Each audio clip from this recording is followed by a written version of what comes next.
Day 9, boys and girls. This does seem to have gone very quickly. I don't know, make the last working week of the year go. Oh, do you know, I might have to, I think for tomorrow, I'll do a bit of a repair job on this because it has. So day 9.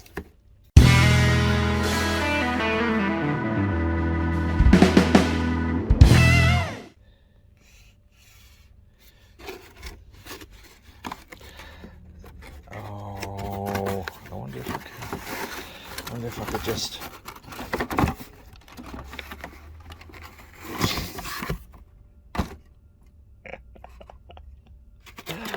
You kid. Right, day 9. Harrison's porter. A beautiful porter it is as well, and it's quite strong at 6.5%. Get it in the fridge. Right. Well, do you know, I've so very desperately hard tried to make this more of an interesting video by having a camera up here,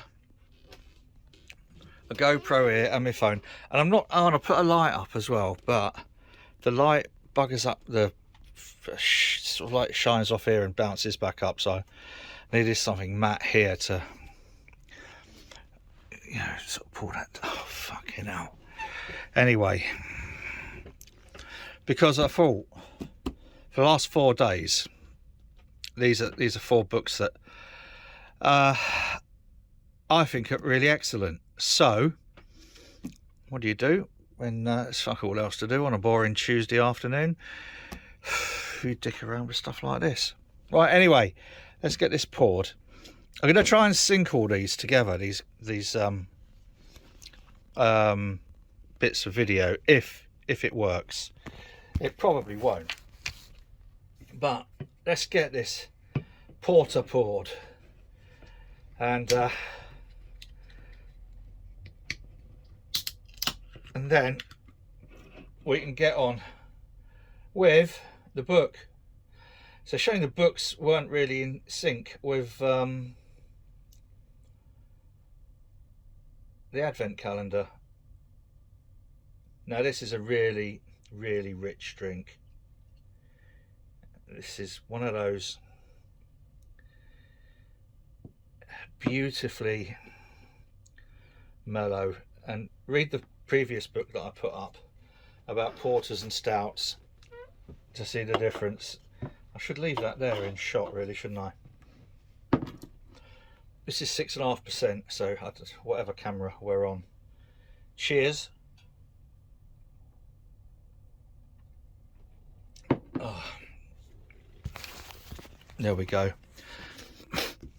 I really don't know if this is going to work, but oh god, you know,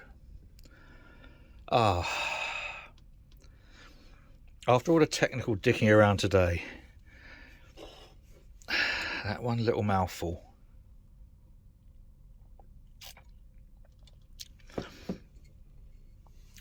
those 2 little mouthfuls make it all worthwhile.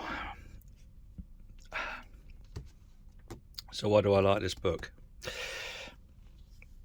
I'll do, obviously, I'll go through the talk, as is normal. And if I do it like this, we might get it on all the cameras. I don't know, we might do, we might not as well. Now, again, it goes into the history. It goes into cooperage, which is making barrels. It goes into wood and wooden vessels, and again looks at the different countries, the way the different countries have different approaches, and quite nicely some of the actual mechanics of making barrels, cooperages, etc. Now, that isn't really, that's more about the making of wooden vessels and how and why, rather than the beer that goes in them. And that's the beauty of this book, is that it goes into I suppose a little bit like if you was looking at how stainless steel fermenters are made, it would go into, you know, the things about having a food grade weld and stuff like that. Anyway, so basics of why use wood, how wood's been used, and how wood can be used. And it's not necessarily just, it's not really just about brewing. It's more interesting in a broader sense about the wood itself. But for me, the beauty of this, and the reason I set these cameras up, and I'm just gonna have a quick check to see. I think we're still recording. I'm hoping we're still recording. If not, I'll have to recut this. But I'm just going to put my phone down, and we'll go to probably this camera or this camera.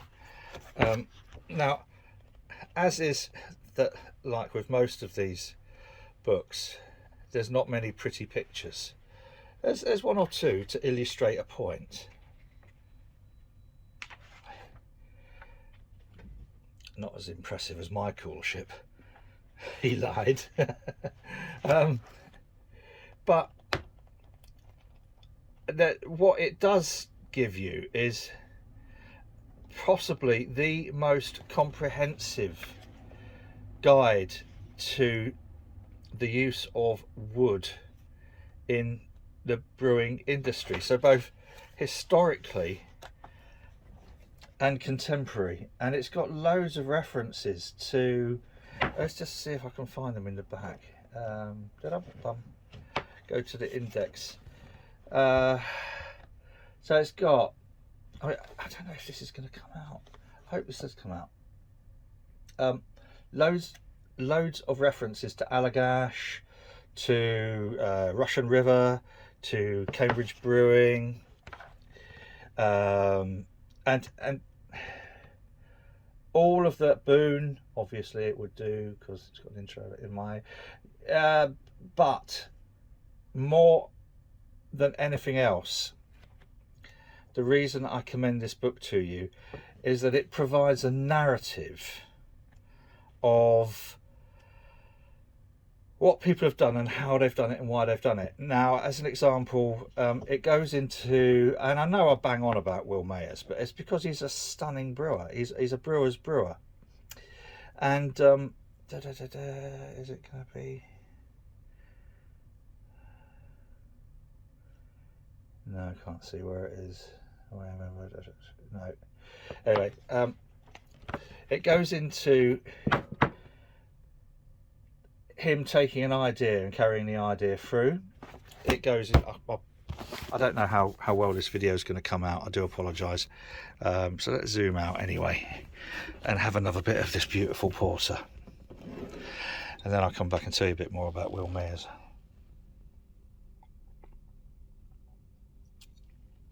Oh yeah.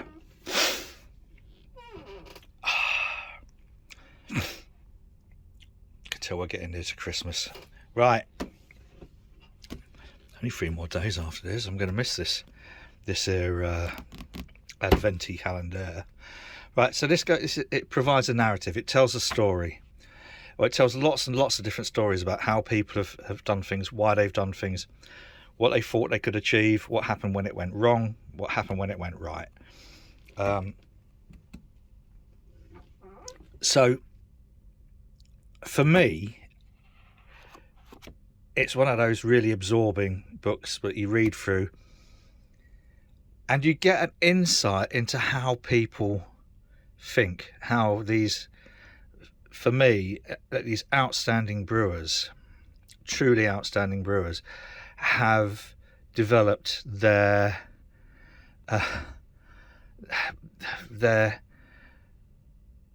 craft in terms of not only aging in wood, but fermenting and proving and developing and blending, all of the influence you get out of different barrels, different types of wood, whether you use whiskey barrels, wine barrels, all of that combined tells a story.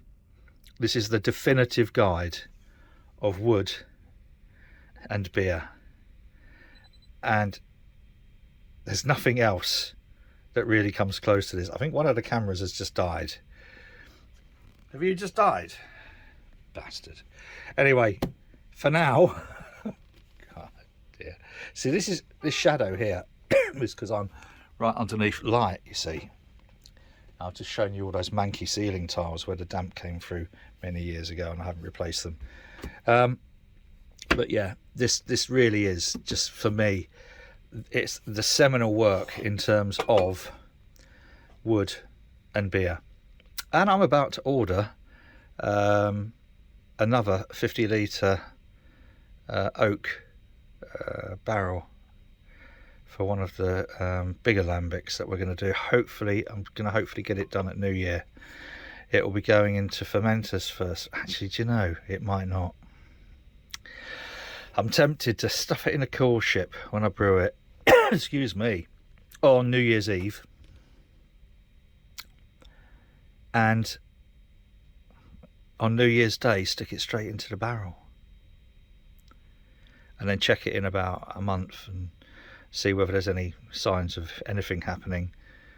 I did have a look in one of the lambics that I did this time last year, and there's such a beautiful pellicle inside. It looks very much like a spider's web inside. Beautiful, absolutely, just nature at its best. I'll have a taste of that just after Christmas and report for those who are interested. So yes, please, if you're even remotely interested, and it's not just about sour beers, that's the thing. I know my focus has been, especially with the last book, has been around lambics and sours and goes, but this is, even if you're not interested in beer, it's a fascinating read. Sorry, I've wibbled on long enough. If you like this rubbish, please do the I'll put that little up there like that, watch that, and push the button. Right, whatever you're doing, remember, week running up to Christmas, try and do it safely. We don't want any Christmas casualties. Take care of yourself and others around you, and cheers.